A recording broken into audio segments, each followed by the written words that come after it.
Dai-me, Senhor Jesus, a graça de ter uma fé do tamanho desse grão de mostarda que é capaz de mover montanhas, Senhor.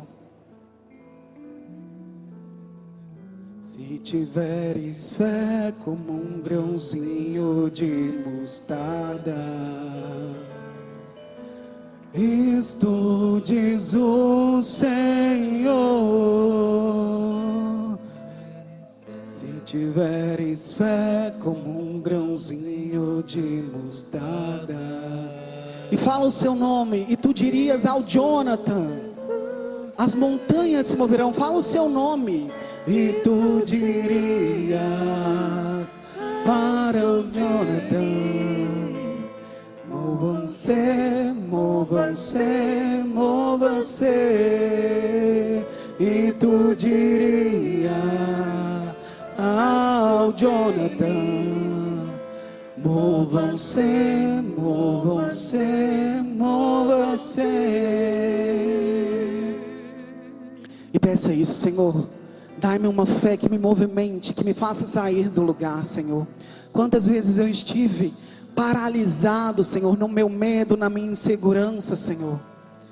Mas me dê uma fé que me movimente, uma fé que me faça sair do meu lugar, que me faça sair da minha estagnação, que me faça sair, Senhor, do meu lugar tranquilo, do meu lugar cômodo, Senhor. E com esse coração decidido a sair do lugar, com esse coração decidido a se entregar totalmente à vontade do Senhor, eu queria te convidar a estender a mão para a Dona Zita e a entregar a vida dela, que vai partilhar conosco nesta manhã. Nós te entregamos, Senhor Jesus, a vida da Dona Zita, que ela possa ser canal da tua graça nesta manhã, que ela possa, com as palavras que o Senhor inspirar a ela, tocar os nossos corações, que ela seja usada neste momento, Senhor, para falar aos nossos ouvidos aquilo que a gente precisa ouvir, com toda a sabedoria que o Senhor dá a ela, Senhor, que ela possa nos exortar, que ela possa chamar a nossa atenção, como um Deus dócil, que ama os seus filhos, que o Senhor possa usar dela nesta manhã, Senhor. E pedindo à Virgem Maria, que é a nossa intercessora, que é a nossa medianeira de todas as graças, que ela possa interceder e conduzir toda a pregação da Dona Zita. Ave Maria, cheia de graça, o Senhor é convosco. Bendita sois vós entre as mulheres, e bendito é o fruto do vosso ventre, Jesus. Santa Maria, Mãe de Deus, rogai por nós, os pecadores, agora e na hora de nossa morte. Amém. Vinde, Espírito Santo, vinde por meio da poderosa intercessão do Imaculado Coração de Maria. Vinde, Espírito Santo, vinde por meio da poderosa intercessão do Imaculado Coração de Maria. Vinde, Espírito Santo, vinde por meio da poderosa intercessão do Imaculado Coração de Maria, vossa amadíssima esposa. Glória ao Pai, ao Filho e ao Espírito Santo, como era no princípio, agora e sempre. Amém. Bom dia, gente. Pela música da animação, já dá para vocês terem uma ideia qual vai ser o tema dessa pregação. Nós vamos falar sobre fé, a armadura de Deus para o combate. A fé é o alicerce da nossa armadura espiritual para enfrentar o nosso combate do dia a dia. Se eu perguntasse para vocês assim, tem alguém aí que nunca enfrenta combate? Provavelmente, só se tivesse alguma criança aqui que não tivesse nem prestado atenção à pergunta, porque até as crianças enfrentam combates para obedecer pai e mãe. Todos nós temos os nossos combates e Deus vem nos armar nessa manhã com o dom da fé. E é sobre isso que nós vamos falar. Então, primeiro eu vou me apresentar. Acredito que a está estalando, está vibrando, tá? Estou achando que está vibrando demais. Você acha que está bem?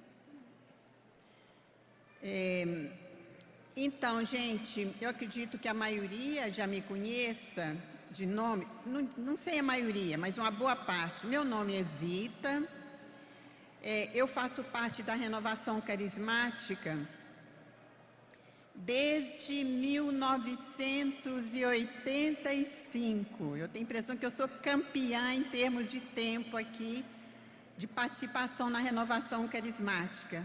Eu comecei em 1985 no grupo de oração Cenáculo, que existe até hoje, né, que está funcionando muito bem, até hoje, na capela da universidade.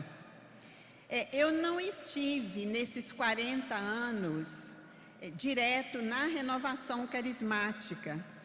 Eu dei algumas saídas em termos de movimento religioso, porque tudo que eu queria fazer, eu queria participar junto com meu marido.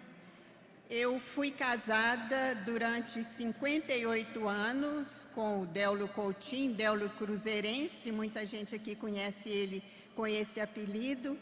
Tem 2 anos que ele faleceu em outubro de 2023.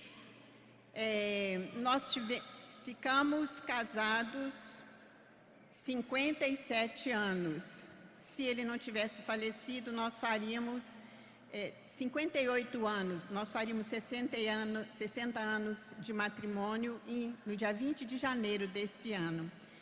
Tivemos 6 filhos, 2 já estão na glória junto com Deus, e os outros 4, eu estou junto com eles, nos preparando para nos encontrarmos completos, família completa, com Deus na glória, né? E a minha caminhada, a minha responsabilidade, continuando aqui, ela é muito grande, porque tem uma frase dita por Deus, disse por meio de São Paulo: crê no Senhor Jesus e serás salvo, tu e tua família.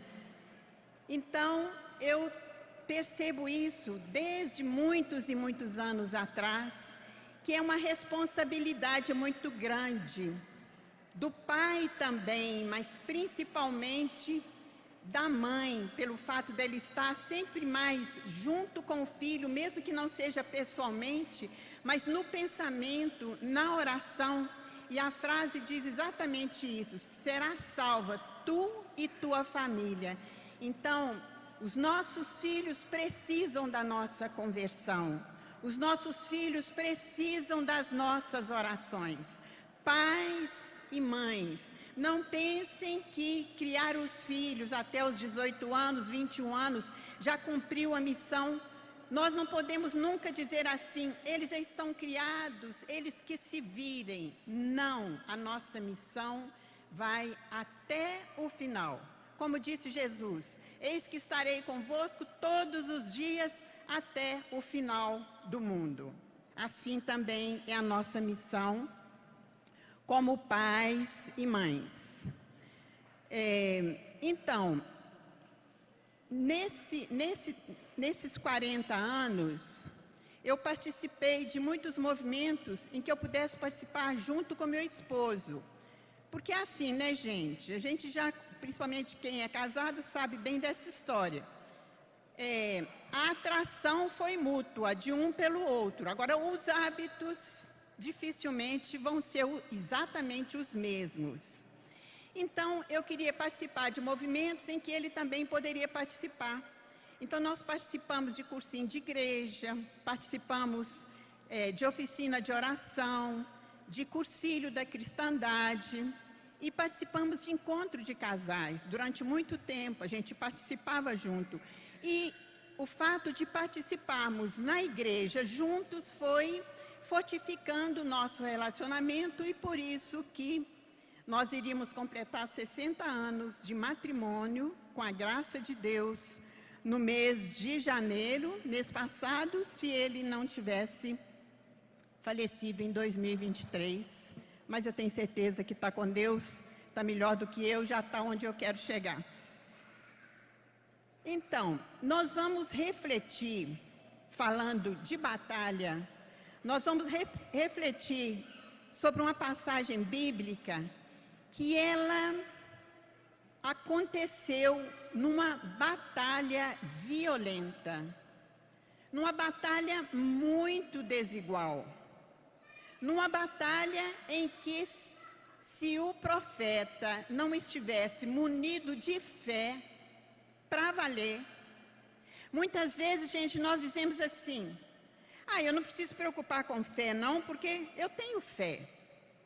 E às vezes a gente sabe que são pessoas alheias à igreja, alheia aos mandamentos, alheia aos ensinamentos de Jesus, e ela diz: não, eu tenho fé. Aí eu lembro muito de uma música que provavelmente muitos de vocês conhecem, que fala: viver da fé, só não se sabe fé em quê. E é exatamente isso que acontece muitas vezes. As pessoas dizem que têm fé, mas fé em quê? A fé que nos leva para Deus, a fé que nos garante vitória nas batalhas, a fé que nos mantém de pé, mesmo quando as coisas não acontecem exatamente do jeito que nós queremos, é a fé em Deus. E não é qualquer Deus. Nós vamos ver isso nessa passagem bíblica que vamos meditar. Não é qualquer Deus, é o Deus revelado pelos profetas, é o Deus revelado pelos nossos patriarcas, que a Bíblia nos ensina. É o Deus criador do céu e da terra. É o Deus que nos criou a imagem e semelhança dele. Gente, esse Deus, ele dá um outro sentido à nossa vida. Esse Deus nos garante vitória, independente da situação que estivermos vivendo. Porque para Deus nada é impossível. Somente Deus é capaz de tirar um bem maior de qualquer situação complicada, de qualquer situação que a gente olha para ela e fala assim: isso não tem saída, não tem como resolver isso. Na criação dos meus 4 filhos, porque os 2 que eu perdi, um foi recém-nascido. A única coisa que eu tenho lembrança dele é do choro. Foi parto normal, eu ouvi o choro, demorou muito a nascer, eu ouvi o choro e tive um negócio que acontece muito com mulheres grávidas, que eu tive eclâmpsia, e eu desmaiei na quinta-feira e voltei a mim no domingo, e quando eu voltei, fiquei insistindo: cadê meu filho? Quero ver meu filho, porque eu tinha escutado o choro dele. Quero ver meu filho, por que não trazem meu filho para eu ver? E aí, a enfermeira chegou no meu quarto com um comprimido na mão, e eu já desconfiei. O próprio Deus, na infinita misericórdia dele, vai mostrando para a gente, né? Então, eu falei assim: meu filho morreu. E ela falou, morreu. Na mesma hora, a médica já foi chegando junto. E aí, muito pranto, depressão entrou no meio também. E Deus entrou junto e me colocou de pé de novo. E eu tive um aborto de 2 meses. Então, eu tive 6 gravidez e 2 já estão com Deus. Vamos então ver nessa batalha, que eu vou citar fatos da minha vida que aconteceram relacionados com batalhas, que eu falava assim: eu não dou conta disso, meu Deus, e agora? O que eu faço? Olha, uma das respostas que Deus já me deu uma vez, numa situação muito difícil que eu estava vivendo, uma situação com uma filha que queria dar uma direção para a vida dela e que eu achava que não podia ser aquilo, que não ia dar certo. Eu, na maior agonia, eu vou usar a palavra desespero mesmo, mas quando a gente tem fé, aí é que está a vantagem. A gente não busca solução em lugares errados. Se a gente tem fé, a gente vai buscar a solução onde? Em Deus. Eu fui rezar de joelhos com minha Bíblia na mão. Falei assim, Jesus, isso não pode acontecer. Alguma coisa tem que ser feita e eu não sei o que fazer. Será que algum de vocês já se encontrou numa situação dessa? Se tem alguém que já se encontrou, eu gostaria até que vocês me apoiassem aqui. Se tem alguém que já se encontrou numa situação de não saber o que fazer e precisava ser feita alguma coisa, levanta a mão. Nem imaginei que teria tanta gente. Pois é, e vocês estão aqui. Isso significa o quê? Que a fé de vocês sustentou vocês. Não sei como é que a situação se resolveu ou se ainda está para resolver. Mas olha, Deus tem uma solução. Sabe o que foi que me veio na mente na hora em que eu fiz essa pergunta? Alguma coisa tem que ser feita e eu não sei o que fazer. Eu senti Jesus falando comigo, gente, como se estivesse murmurando no meu ouvido. Não faça nada, eu sempre sei o que faço. E fez, gente, e fez. Tem 20 anos que a minha filha está casada, mora na Espanha e está muito bem, pela graça de Deus. Não faça nada, eu sempre sei o que faço. Isso nessa situação. Deve ter mais umas 3 ou 4 aí que não dá para contar tudo para vocês, senão a gente nem vai ler a passagem bíblica. Vamos lá, que a nossa passagem bíblica então fala de uma batalha enorme. Uma batalha que o profeta não teria a mínima chance se Deus não estivesse com ele. Livro de Reis, capítulo 18, versículos 20 e seguintes. Quem está com a Bíblia vai pegando aí, e eu vou falar o contexto em que se encontra essa passagem bíblica, essa situação, essa guerra. Livro de Reis, capítulo 18, versículos 20 e seguintes. Segundo livro, Primeira Reis. Primeira Reis 18, 20 e seguintes. Nesse trecho que vamos ler, o povo de Deus, que tinha sido tirado do Egito, Deus, na infinita misericórdia dele, quem já assistiu o filme Os 10 Mandamentos, ou quem já leu o livro de Êxodo e Números, conhece bem a história desse povo que era escravo lá no Egito e que Deus levou para a terra prometida. Falar levou fica parecendo que foi fácil, né? Mas o que teve de batalhas, de guerras, de ensinamentos nesse percurso do Egito até a terra prometida, só lendo a Bíblia, gente. E é por isso que a gente precisa ler a Bíblia. Precisamos conhecer os fundamentos da nossa fé. Porque quanto mais nós conhecermos esse fundamento, mais fé nós teremos. E não vamos ficar aí vivendo de fé, só não se sabe fé em quê. Vocês concordam comigo? Quem concorda comigo, levanta a mão. Obrigada. É bom perceber que vocês estão entendendo o recado. Onde é que nós queremos chegar? Onde é que Deus quer chegar por meio dessa pregação? Porque muitas vezes é o que a gente faz, é o que a gente diz. Eu sei como resolver isso. Não quero que ninguém dê palpite na minha vida, não. Deixa que eu sei o que eu vou fazer. Sabemos nada, gente. Quem sabe o que nós devemos fazer, o que nós precisamos fazer, As pessoas são até instrumentos que Deus muitas vezes nos ajuda, mas quem sabe mesmo é Deus. Vamos lá. Então, o contexto. Comecei a falar e já passei para outra coisa. Era uma situação de pecado do povo de Deus. Os israelitas tinham um rei chamado Acabe. Para quem não está acompanhando com a Bíblia, Acabe é A-C-A-B, B mudo, e pronuncia Acabe. Olha só, se Deus não interferisse, o rei Acabe ia acabar com o povo de Deus.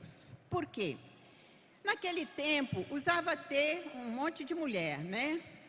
E Deus já tinha prevenido, quando vocês forem para a Terra Prometida, não façam aliança com os povos pagãos à volta de vocês, porque eles vão levar vocês a adorarem deuses fora de mim. Vocês não vão conseguir seguir os ensinamentos que eu estou trazendo para vocês desde o Egito. E quando eles estavam no Egito também, eles já tinham uma formação que veio de Abraão, de Jacó, de Isaac, de Jacó. Eles já tinham uma formação. E nessa passagem do Egito até a Terra Prometida, o que Deus ensinou para esse povo, como eu já falei, só li na Bíblia. Então Deus preveniu, não façam aliança com o povo pagão. Ser humano, teimoso do jeito que é, cabeçudo do jeito que é. O rei Acabe foi muita aliança. E a principal era a atual mulher dele, que era pagã e adorava um deus chamado Baal. E sem ser esse Baal, ela adorava outros deuses também. E o povo de Deus estava na maior confusão. Por quê, gente? Uma outra coisa que eu queria falar para vocês, e com certeza vocês já sabem de sobra. Deus está o tempo todo nos chamando para Ele, porque Ele nos criou por amor e Ele só sabe, o que Ele sabe fazer é amar. Por isso é que nós aprendemos com Jesus, pelas próprias palavras de Jesus e também pelo evangelista São João. São João Evangelista, ele disse uma frase lá na carta dele: Deus é amor, Ele não sabe fazer outra coisa não se amar. O encardido é só confusão, é só maldade. Jesus também se referiu a ele dizendo, ele é homicida desde o princípio. Nós sabemos o que ele fez com Adão e Eva, a tentação que ele aprontou para cima deles. Só que a principal arma do demônio é o prazer. Tudo que ele pode fazer, colocando a palavra prazer, ele faz, para tirar o povo de Deus da presença do verdadeiro Deus e levar para as coisas dele. O Padre Léo, eu falei a palavra encardido, né, que era uma palavra que o Padre Léo da Canção Nova usava muito quando ele queria se referir ao demônio. Ele falava assim, gente, pecar é bom demais, pecar é gostoso. E aí ele falava, por que eu digo que pecar é gostoso? Porque se pecar fosse ruim, trouxesse sofrimento, ninguém pecava. Então, quando nós pecamos, é porque aquele pecado nos trouxe prazer. Então, é o que o inimigo fazia, era o que o Deus Baal estava fazendo com o povo de Deus. Eles estavam imitando as práticas pagãs, porque as práticas pagãs proporcionavam prazer para eles. E eles estavam se afastando de Deus. E aí aconteceu o quê? O profeta Elias convocou Acabe. Acabe já estava querendo matar Elias. Porque Elias, ele denunciava o pecado de Acabe que queria acabar com o povo, e o pecado da mulher dele, porque ele seguia a mulher dele, que era pagã. E Elias chamou Acabe e falou com ele: você vai reunir o povo de Deus no Monte Carmelo, vai reunir os profetas de Baal, que era o Deus adorado por eles.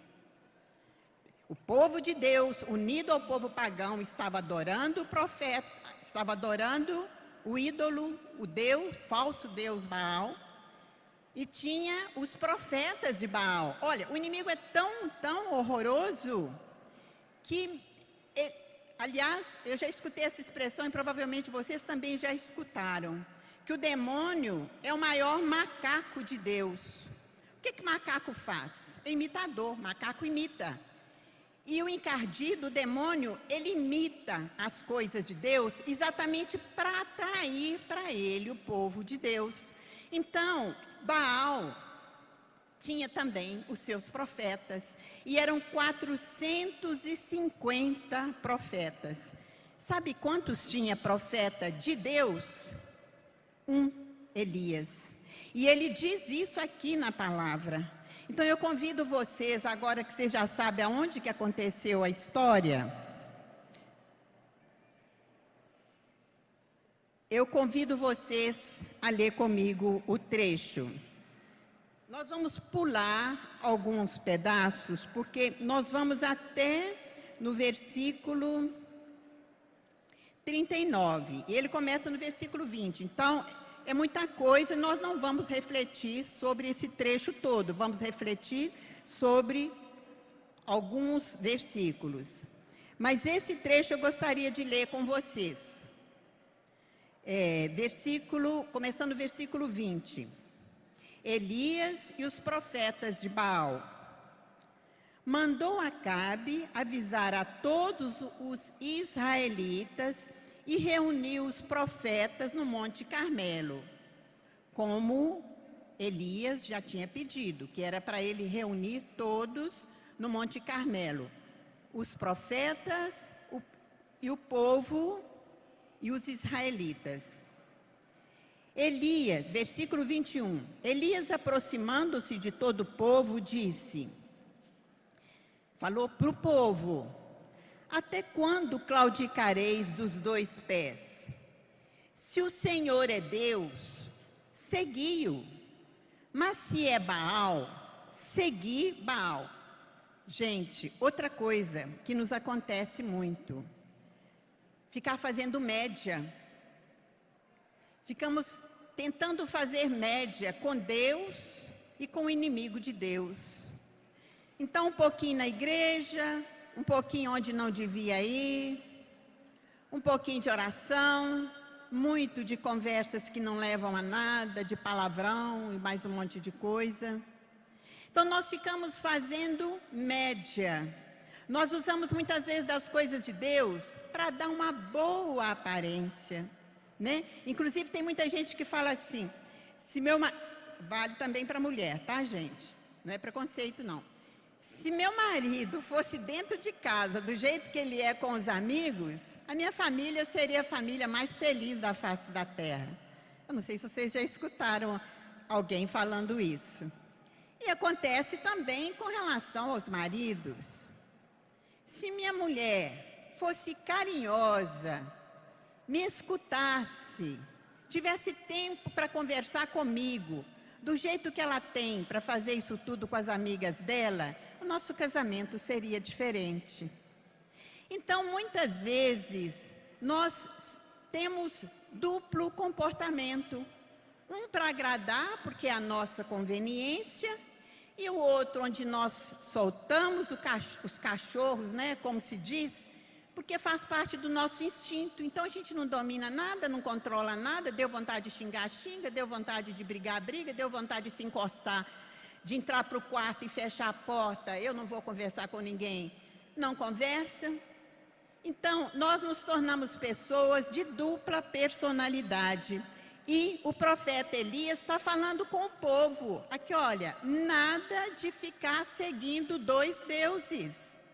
Nada de ficar claudicando.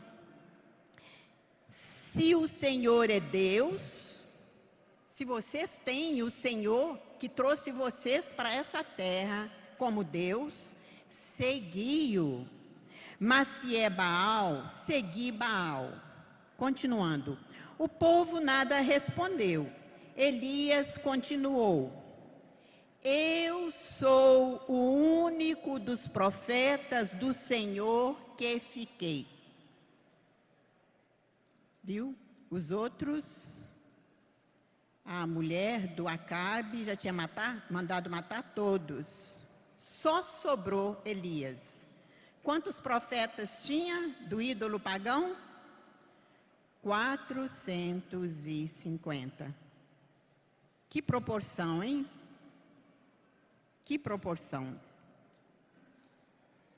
Eu sou o único dos profetas do Senhor que fiquei, enquanto os de Baal são 450. Aí ele fez uma proposta. Ele ia realizar uma obra que ia ficar bem claro para provar quem era Deus, o Deus verdadeiro, e quem era o Deus dos pagãos. Então ele fez essa proposta que nós lemos a partir do versículo 23. Desse-nos, portanto, um par de novilhos. Eles escolherão um faluão em pedaços e o colocarão sobre a lenha, mas sem meter fogo por baixo. Eu tomarei o outro novilho e pô-lo-ei sobre a lenha, sem meter fogo por baixo. Depois disto, invocareis o nome de vosso Deus, e eu invocarei o nome do Senhor. Aquele que responder pelo fogo, esse será reconhecido como o verdadeiro Deus. Todo o povo respondeu. É boa a proposta. Eu ainda não vou falar a palavra do Senhor, porque nós vamos ler um trecho mais para frente, mas eu gostaria de já comentar uma coisa aqui. Quando o povo escutou essa proposta, ele falou, é boa esta proposta. Isto significa o quê, gente? Que a fé deles estava tão balançada, mas tão balançada, que eles acreditavam na possibilidade do Deus pagão realizar aquela obra. Porque quem falou é boa essa proposta foi o povo. Todo o povo respondeu. Porque se fossem os profetas de Baal, a gente ainda ia entender. Mas não, foi o povo de Deus. Por isso, nós precisamos ficar muito atentos para não ficarmos acendendo uma vela para Deus e outra para o diabo. Porque pode chegar um momento em que a gente vai ficar em dúvida. Será que Deus vai fazer mesmo? Será que Ele cuida de mim? Será que Ele me ama mesmo? O encardido vai colocar a dúvida na nossa cabeça. E foi exatamente o que ele fez com o povo. Aí, eu vou pular esses versículos. Aconteceu o quê? Elias já falou, né? Que era para primeiro os profetas de Baal colocar o novilho picado, esquartejado lá em cima da lenha e invocar o Deus deles para que o fogo descesse e consumisse a vítima. E aí, os profetas 450, gente, é gente que não acaba mais. Lá, dançando em volta do boi esquartejado em cima do altar, em cima da lenha, e invocando o Deus deles, para que, o Deus Baal, para que mandasse fogo para consumir a vítima. E nada. A palavra diz assim, mas não houve voz nem resposta. está no versículo 26. E dançavam ao redor do altar que tinham levantado, dançavam invocando o Deus deles, mas não houve voz nem resposta. Aí, vamos pular para o versículo 30.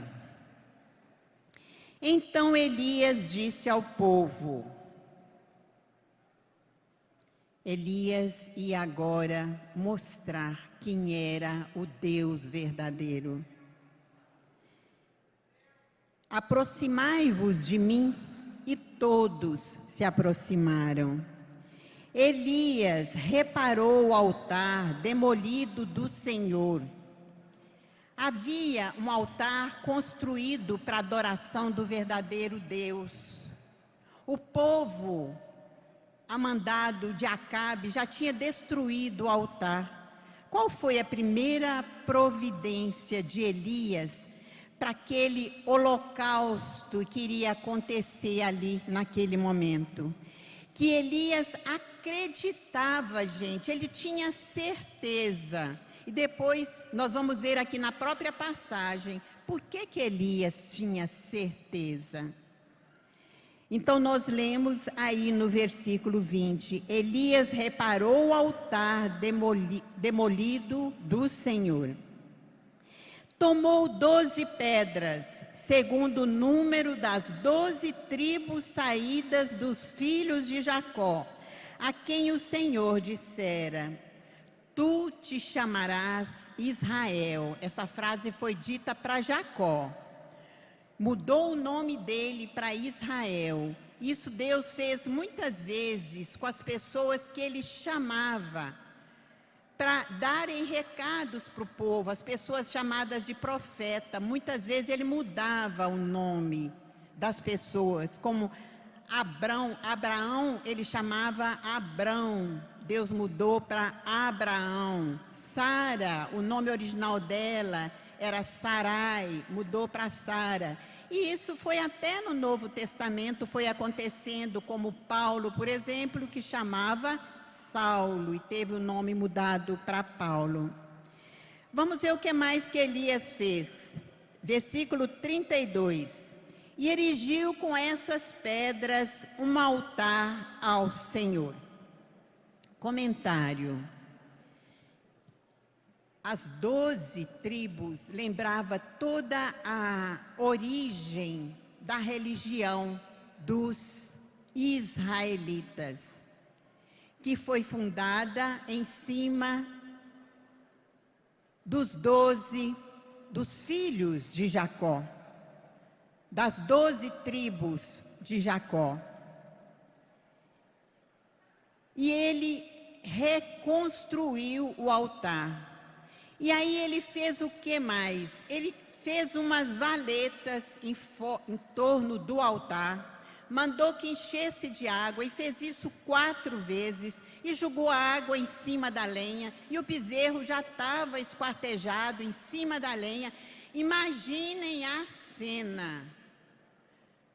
A vítima, que era o bezerro esquartejado na lenha, valeta cheia de água em volta do altar, construído em cima das pedras utilizadas por Elias na construção do altar. Isso tudo deveria ser consumido pelo fogo que Elias iria invocar do céu. Então ele quis levar o povo a essa lembrança de que eles tinham uma origem. E essa lembrança vale para cada um de nós que estamos aqui nessa manhã. Para todos os outros que estarão nos outros momentos. Nós temos uma igreja edificada, fundada por nosso Senhor Jesus Cristo. Jesus disse um dia para Pedro, tu és Pedro e sobre esta pedra edificarei a minha igreja. Vocês ainda vão escutar falar muito sobre esse assunto, Mas eu já queria fazer esse chamado para vocês, a necessidade do retorno à igreja. A igreja é esse altar diante de quem nós precisamos estar presentes. E na própria igreja tem o altar, que é onde Jesus se faz presente na nossa vida por meio da Eucaristia. Então, esse altar que Elias mandou que fosse construído foi uma forma de levar o povo às origens da fé deles. E aí, diz no versículo 35, a água correu em volta do altar e a valeta ficou cheia, era pura água. E aí aconteceu o que em seguida? Acompanhe comigo com muita atenção. Isso tem a ver com a nossa conversão, gente, com a nossa conversão que acontece no dia a dia. Às vezes a gente escuta frases assim, eu não preciso preocupar muito com essas coisas de igreja, não, eu já sou convertido. Na minha religião eu já tenho tudo que eu preciso, eu já sou convertido. A nossa conversão, ela nunca está plenamente realizada. A nossa conversão é no dia a dia. Enquanto nós estamos nesta terra, é o tempo da nossa conversão. Para vocês terem uma ideia, São Francisco de Assis, no momento da morte dele, ele quis ficar nu, deitado sobre a terra, com essa certeza na cabeça dele, eu sou pó, eu não sou nada, ao pó eu vou voltar. E olha, São Francisco, nós estamos até no ano do jubileu franciscano, São Francisco é um modelo e tanto para as nossas vidas. Então, a nossa conversão, ela acontece no dia a dia. Nós nunca podemos achar, fulano tem que converter, Beltrano tem que converter, meu filho, meu marido, minha esposa. A gente está sempre pensando que o outro é que tem que se converter, que para conosco está tudo bem. Não é assim. E nós temos personagens bíblicos que mostraram claramente que a conversão é o tempo todo, enquanto estivermos nesse mundo é tempo de conversão. Davi era um rei segundo o coração de Deus. Eu não vou contar a história dele, nem tem tempo para isso, mas nós sabemos do pecado de Davi. Salomão era a menina dos olhos de Deus. Tem orações lindíssimas feitas por Salomão, palavras de Deus para Salomão. O final da vida de Salomão foi muito triste, E isso aconteceu com várias pessoas, inclusive com São Pedro, que traiu Jesus. Eu estou falando isso para vocês, é para a gente ficar sempre com essa certeza no nosso coração, que nós nunca estamos prontos. Enquanto nós ficamos com o olhar só voltado para o pecado do outro, para o erro do outro, nós estamos esquecendo de olhar para dentro de nós, para a conversão que precisa acontecer em nós. Muitas vezes Deus até atrasa a conversão de um parente, para que nós nos voltemos com tanto desejo de conversão daquela pessoa, nós nos voltemos para Ele e Ele possa converter o nosso coração. Gente, vocês acreditam nisso? Muitas vezes Deus atrasa a conversão. Eu estou falando por experiência própria. Por isso é que, apesar de eu já ter recebido uns recados aí do encardido, você já viveu muito, eu já fiz 80 anos, viu, gente? Você já viveu muito, você já batalhou muito. Vai viver sua vida, vai descansar. Se que descansar, meu filho? Meu filho, não. Deus me livre. Que descansar, ô Satanás, vai para os pés da cruz de Jesus. Enquanto eu tiver vida, significa que a minha missão não terminou. E eu digo isso porque tem muita gente escutando a gente, né? Aqui tem até poucas pessoas levando em conta o jeito como normalmente aqui fica. Mas nós temos muitas pessoas nas redes sociais, muitas pessoas com celular na mão, assistindo pela televisão, porque o encontro está sendo transmitido pelo YouTube. Então, eu mando esse recado para todo mundo que já está aí nos seus 60, 70 anos, 80 anos, achando que vai descansar. Meu filho, descansa não, porque o inimigo, ele não dorme nem cochila. Deus não dorme nem cochila, nós já escutamos isso. Mas o inimigo também não. Ele vai te pegar, cuidado. Continua firme, fica de pé, fica na batalha. Enquanto estamos vivos, é porque a nossa missão não terminou. Olha só o que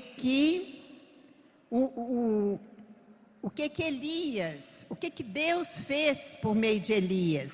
Vamos ler aí o versículo 36. Vai de 36 a 39, esse nós vamos ler todo. Chegou a hora da oblação. O profeta Elias adiantou-se e disse: Senhor, Deus de Abraão, de Isaque e de Israel, ou Jacó, que é a mesma coisa.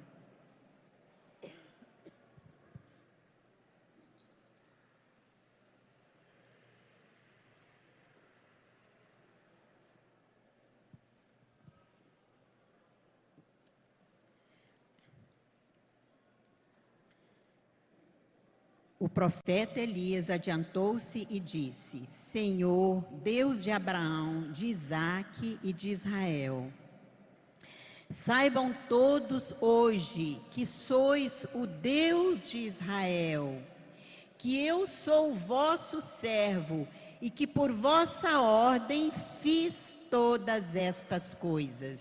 É isso que eu queria mostrar para vocês. Por que Elias teve a ideia desse holocausto e preparou do jeito que ele preparou? Por vossa ordem fiz todas estas coisas. Foi porque Deus já tinha mostrado para ele tudo o que ele deveria fazer com relação a esse holocausto. Continuando, versículo 37, olha a oração de Elias. Ouvi-me, Senhor, ouvi-me. Que este povo reconheça que vós, Senhor, sois Deus, e que sois vós que converteis os seus corações. Gente, nós não nos convertemos sozinhos, nós precisamos de Deus. Precisamos ir diante de Deus do jeito que nós estamos. Deus não se envergonha de nós. Deus não nos exclui. Não tem pecado que possa aniquilar, anular, desfazer o amor que Deus tem por nós. Sois vós que converteis os seus corações. Olha só, prestem bastante atenção agora no versículo 38. Então, subitamente, o fogo do Senhor baixou do céu e consumiu o holocausto, a lenha, as pedras, a poeira e até mesmo a água da valeta. Vendo isto, o povo prostrou-se com o rosto por terra e exclamou: O Senhor é Deus, o Senhor é Deus.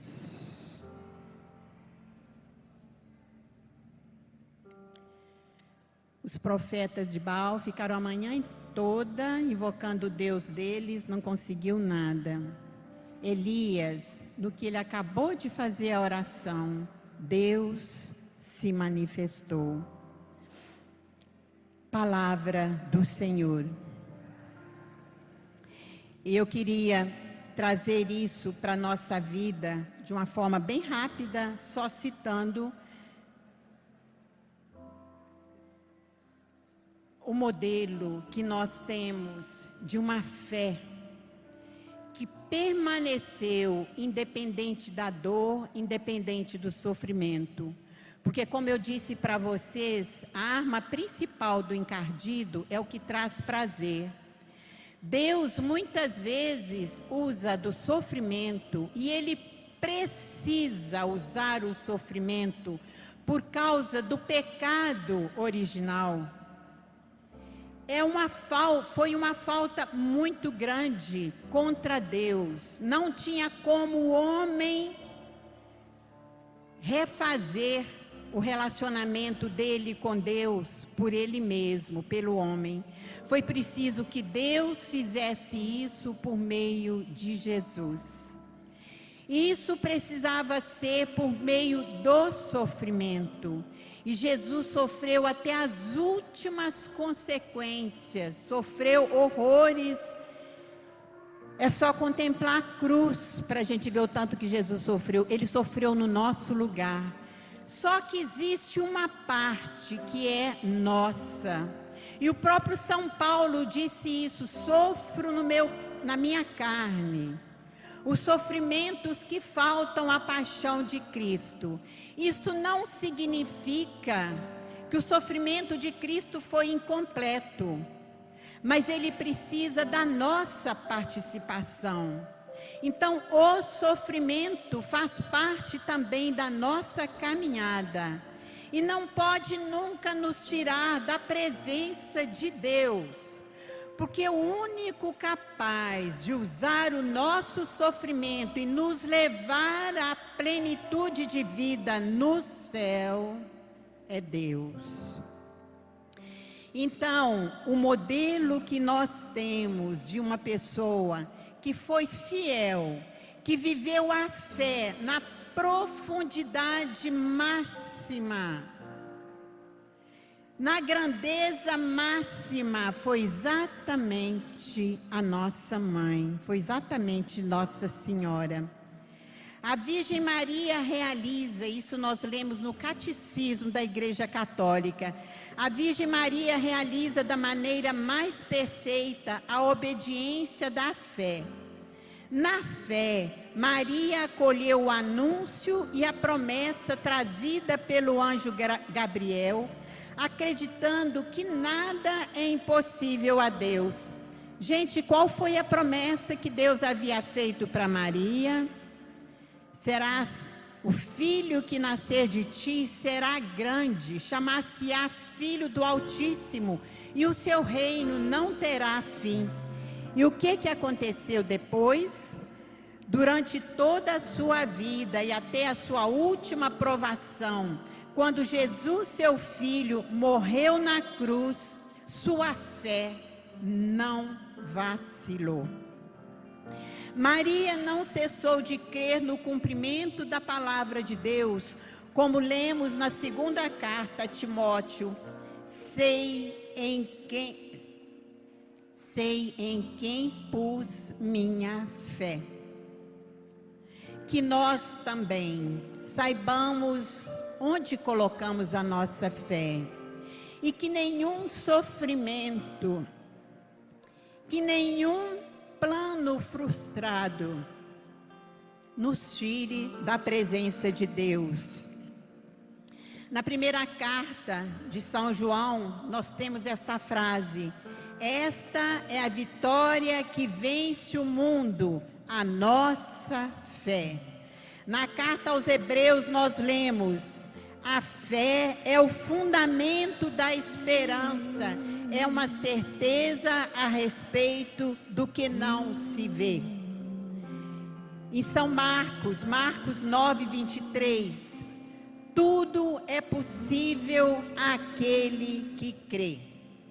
A fé é a alavanca que não nos deixa sucumbir, porque Deus, que nos criou por amor, nos sustenta por amor e se fez caminho para que não erremos o caminho que nos leva à vitória final na eternidade.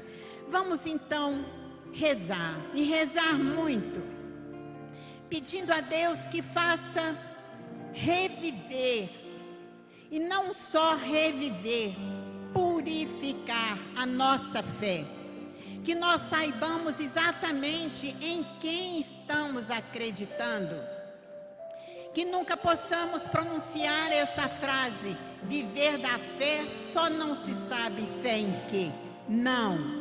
A fé que nos sustenta é a fé manifestada por Deus desde o Primeiro Testamento e de uma forma muito presente, provada no sacrifício, na dor e no amor por nosso Senhor Jesus Cristo. Convido vocês a ficarem de pé e vamos rezar, cantar e rezar. E antes da gente cantar, a nossa confiança tem que estar unicamente no Senhor. A gente escutou de Dona Zita uma palavra que eram 450 contra 1. Mas a nossa confiança, por isso, a nossa confiança tem que estar no Senhor. Talvez você está pensando assim na sua situação, o que você está vivendo aí, mas como que eu vou vencer isso? É pela sua fé, é pela sua confiança unicamente em Deus. Não é no outro que você tem que confiar. Maldito o homem que confia no homem. A nossa confiança tem que estar unicamente em Jesus. Queria convidar meu irmão a você colocar a mão no seu coração agora. Nós vamos rezar com essa canção e a gente espera em Deus e na confiança em Deus de que aqueles que confiam no Senhor não serão fracassados. Rezemos. Sei que os que confiam, sei que os que confiam no Senhor revigoram suas forças, revigoram suas forças se renovam. Posso até cair ou vacilar, Posso até cair ou vacilar, mas consigo levantar, pois recebo dele asas, como águias, me preparo pra voar. lá do início de novo. Sei que os que confiam, Sei que os que confiam no Senhor revigoram suas forças se renovam. posso até cair, Posso até cair ou vacilar, mas consigo levantar, pois recebo dele asa. como águia, E como águia me preparo pra voar. antes da gente continuar e cantar o refrão, queria convidar você, abre os seus braços. A águia, ela precisa abrir, né, as asas. Da mesma maneira, a gente precisa abrir os nossos braços numa vida de oração para alçar voos cada vez maiores. Você não foi feito para olhar para baixo, você foi feito para o alto, para olhar para o alto, para voar bem alto. E isso é só com Jesus. Então abra os seus braços e nós vamos cantar esse refrão. E nós vamos alçar voos cada vez maiores. Eu posso ir Muito além de onde estou. Vou nas asas do Senhor. O teu amor é o que me conduz. Posso voar e subir sem me cansar, e pra frente sem me fatigar. Vou com asas, como águias. Eu posso Canta ir muito além de onde estou. Vou nas asas do Senhor. O teu amor É o que me conduz. Posso voar e subir sem me cansar, sem me fatigar. Vou com asas como águia, Pois confio no Senhor. pois confio no Senhor. Declara sua confiança em Jesus. Pois confio no Senhor. Pois confio no Senhor. Vai cantando isso e declarando a sua confiança em Jesus. Pois confio no Senhor. Confia, meu irmão, a sua vida. Pois confio no Senhor. Pois confio no Senhor.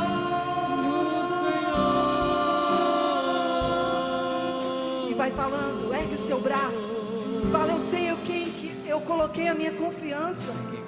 Eu confio em Ti, Jesus. Eu confio, a minha fé está em Ti. Contigo eu não vacilarei, Senhor. Eu posso confiar diante de todas as batalhas que eu tenho vivido. Fala com Jesus. Eu posso confiar em Ti. Eu posso seguir olhando para Ti, caminhando contigo, Jesus. Eu confio em Ti. Eu confio em Ti, Senhor. Eu quero caminhar contigo. Eu não quero desanimar. Meu irmão, você que tem perdido a sua fé na palavra, você que tem desistido de rezar, agora é a hora de você declarar a sua confiança em Jesus, a sua fé colocar em Jesus. Eu sei em quem eu coloquei a minha confiança. Diga ao Senhor, eu sei em quem eu pus a minha confiança, em quem eu coloquei a minha fé. Em Ti, Jesus. Em Ti, Eu confio em Ti, Senhor. Em Ti, vai falando isso, eu confio em Ti, Senhor. Meu irmão, minha irmã, talvez você que se sentia sozinho na oração, olha para o profeta Elias, ele estava sozinho, mas ele confiou, ele creu, ele acreditou no poder de Deus. Então naquilo que às vezes está indo, e o que ficava isso, nós muitas vezes lutamos contra tudo e contra todos, contra as desesperanças, contra o cansaço, mas naquilo que você está vivendo hoje na sua vida, que talvez parece que está um exército ao seu redor, e você é sozinho, mas saiba que o poder de Deus é maior do que tudo, é maior do que tudo em nossa vida. Então aquilo que para você agora está sendo difícil, naquilo que você agora você pensa assim, nossa, eu estou remando contra a maré, o Senhor está comigo. Fala isso, Senhor, o Senhor está comigo, Senhor. Eu confio muito, Silvio. Preste atenção, pode até abaixar a sua mão, preste atenção no que eu vou falar agora. Olha para mim aqui. Eu não quero chamar atenção para mim não, eu quero chamar atenção para Deus que age em nós. Eu tinha 3 doenças incuráveis. Uma delas eu achava que fosse me levar para uma cadeira de roda. Mas quanto mais as enfermidades me assolavam, mais eu rezava e penitenciava e jejuava. Chegou um dia de intimidade com Deus, eu falei com Deus assim: Senhor, se for para eu ficar bem perto de Ti, o Senhor pode dobrar o que o Senhor está mandando, mas eu quero a cura. Mas se for para mim, dobra. Me fez lembrar disso, Zita, quando ele falou assim, que ele podia só pedir para queimar o holocausto, mas o Senhor falou: deita água em cima disso e sopa esse holocausto, põe em pedra que tudo vai ser destruído. Os obstáculos dele eram muito maior do que os discípulos de Baal, e o Senhor fez aquilo tudo consumir. Gente, isso é fé, e a fé vem de onde?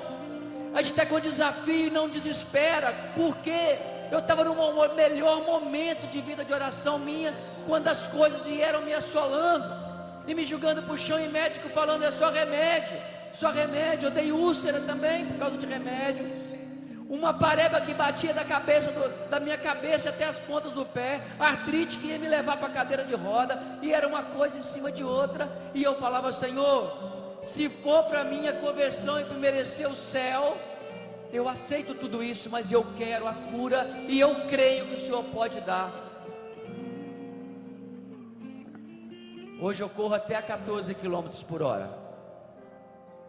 Eu não tenho mais enfermidade. Eu quero dizer para você, a fé, ela vem de uma experiência com Deus. Elias não ia pedir para deitar água naquele holocausto. Ele não ia pedir para deitar água naquele holocausto se ele tivesse dúvida que o Senhor não fizesse aquilo. E por que que o Senhor fez? E por que que ele foi ousado? Porque ele tinha uma experiência com Deus. Uma experiência capaz de mudar as estruturas, mudar todo o contexto da história. Era 450 sobre uma 450, não valia nada. Tinha um homem que olhava para Deus. Eu não sei o que você trouxe para aqui, para esse Seara. Não sei quais barreiras que você tem e quais batalhas que você tem enfrentado, mas eu tenho uma coisa para dizer para você: Deus pode vencê-las. Fala para o seu irmão que está do seu lado: Deus pode vencer em você. Pode cutucar ele, fala assim: Deus pode vencer em você. Fala para o irmão de trás, da frente, do lado da beirada, fala para ele: Deus pode vencer. Então ergue o teu braço mais alto que você alcançar agora, e clama isso, e clama esse Deus que pode vencer, e fala: Senhor, é a minha experiência contigo. Eu quero rezar mais, eu quero penitenciar mais, porque eu tenho a certeza que quanto mais eu aproximar de Ti, mais eu vou ter certeza que a vitória chegará, Senhor. Do seu jeito, no Teu tempo, Senhor. A batalha vai ser vencida, Senhor, porque o Senhor é capaz de vencer em nós, Senhor. O Senhor é capaz de vencer em nós, Senhor. Eu creio nisso, Senhor. Eu creio no Teu poder. Vai falando para o Senhor: eu creio, Senhor. Eu creio, Senhor. Pode deitar água no meu holocausto, Senhor. Pode deitar água, Senhor, que eu sei que o Senhor pode consumir, Senhor. Eu sei que o Senhor pode consumir, Senhor.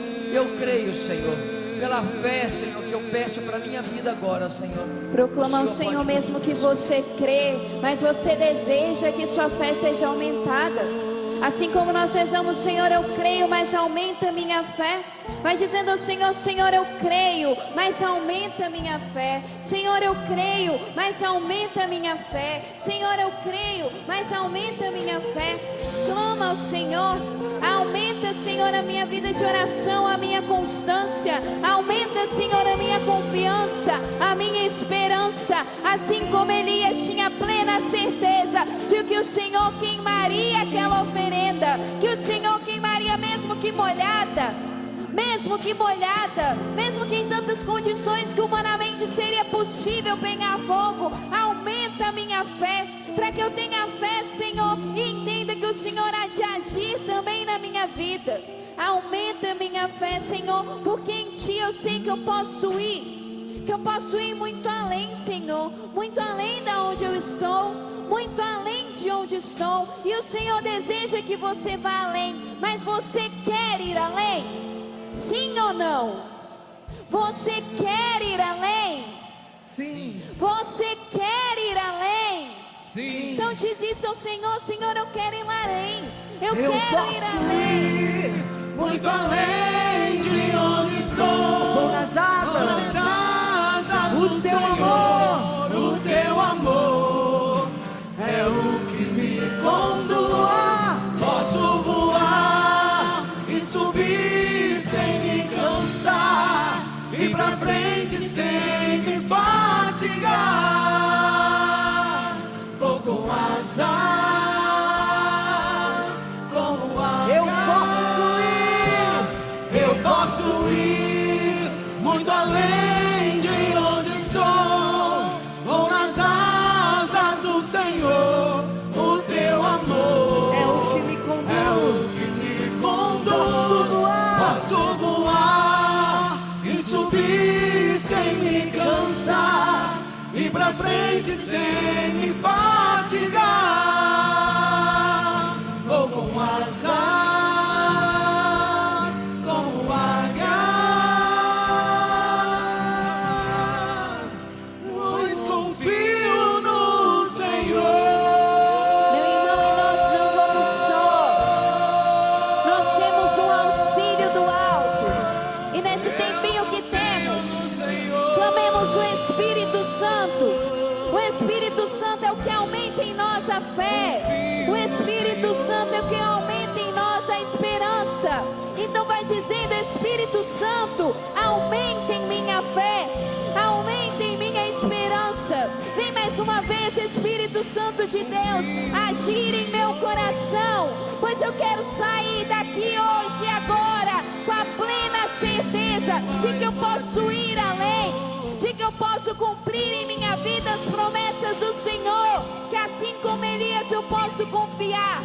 Mas sozinho eu não consigo, Espírito Santo. Por isso vem, Espírito Santo de Deus. Vem, Espírito Santo. Vem, Espírito Santo. Entra na vida de cada um que veio aqui hoje, Senhor. Aumenta a fé, Senhor. Pessoas desacreditadas na conversão dos familiares, pessoas desacreditadas na sua vida profissional. O Senhor está mostrando pessoas desacreditadas em coisas dentro da tua casa que você já disse até para você mesmo: ah, isso aqui só por Deus, e é só por Deus mesmo. Mas não deixa na mão de Deus. Ore, criatura, peça, criatura, peça, porque Deus é capaz sim. Mas você está entregando os pontos, pessoas entregando os pontos na sua vida amorosa, pessoas entregando o ponto que não vai engravidar, pessoas entregando o ponto, entregando a tua vida, que não vai ter jeito mais com aquele irmão que está no crime, que está na droga, que está no alcoolismo. Pessoas que entregaram os pontos na sua vida conjugal. Gente, Deus está levantando um exército de pessoas que têm fé. A fé, ela chega pela experiência com Deus. Assuma uma experiência nova com Deus, de rezar mais, penitenciar mais. Você vai ver a glória de Deus na tua casa, em nome de Jesus. Você vai ver a glória de Deus no teu matrimônio. Você vai ver a glória de Deus na tua vida, no teu emprego, no teu futuro, nos teus estudos. Não há o impossível para o nosso Deus, que fez queimar um holocausto que estava encharcado. Eu não sei qual o seu desafio, o que você tem trazido, mas o que o Senhor está gritando agora é isso: volte para mim, volte o teu olhar para mim, tira o teu olhar dos teus problemas, volta para mim. Eu quero aumentar a tua fé, eu quero trazer você de volta com uma fé inabalável.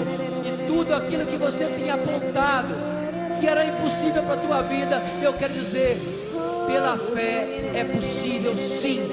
E o Senhor está resgatando isso nessa manhã de segunda-feira de carnaval, para que a tua vida possa ser diferente. Continua orando no Dá a mão para a Espírito. pessoa que está do seu lado. Continua orando no Espírito. Continue orando no Espírito. Dá a mão para a pessoa que está do seu lado. Segura bem forte, levanta e ora com poder. Clama o Espírito Santo para sustentar a tua fé, para aumentar a tua fé. É o Espírito que faz isso agora. Solta a tua mão, segura a mão do teu irmão. Ele está com você, ele é a igreja com você. Você não está sozinho.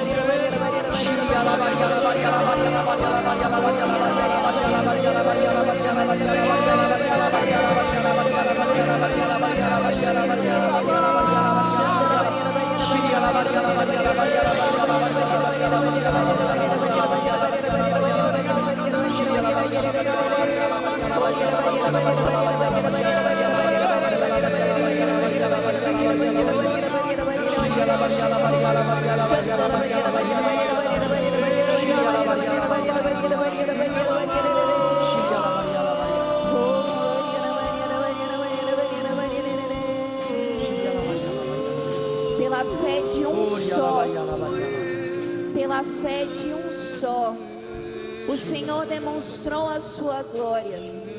Pela fé de um só, contra 450 outros profetas. Pela sua fé, o Senhor há de demonstrar a glória dele na tua vida e na vida dos seus. Confio. Cada um que está aqui pode estar pedindo por 2, por 3 pessoas. Pela fé de um homem, o Senhor provou a sua grandeza para 450 profetas. Pela sua fé, o Senhor há de provar a grandeza dele na sua vida e na vida de todos aqueles que você está aqui pedindo por eles hoje. Confie. Se você crê nisso, fala: eu creio, Senhor. Eu acredito, Senhor. Eu tomo posse, Senhor. Muito obrigada, meu Deus. Muito obrigada. Eu queria que, em nome de Jesus, é a terceira vez que o Senhor fala a mesma coisa aqui, que levantasse a mão somente as pessoas que falavam assim: eu tô sozinho. Chegou aqui e falou assim: esse problema é sério, eu tô sozinho nessa. Levanta a mão, por favor. É muita gente, pode levantar. Eu tô sozinho nessa. Você estava sozinho, porque o Senhor dos Exércitos caminha à tua frente. Amém? Amém. E você vai vencer. Amém. Pode aplaudir bem forte o Senhor. Você vai vencer. Pela fé, você vai vencer. Você estava sozinho, porque o Senhor dos Exércitos aumenta a tua fé e você vai vencer. Fala para a pessoa que está do seu lado: você vai vencer. Você vai vencer. Essa batalha está ganha. Aponta, esta batalha está ganha. E pra frente, a fé do Senhor vem forte, vem forte. Pode aplaudir o Senhor. Vem forte. Como águia, Eu posso ir. eu posso ir Muito além de onde muito estou. além de onde estou. Vou nas asas do Vou nas asas do Senhor. Senhor. O teu amor é o que me conduz. É o que me conduz. Posso voar e subir sem me cansar. E pra frente sem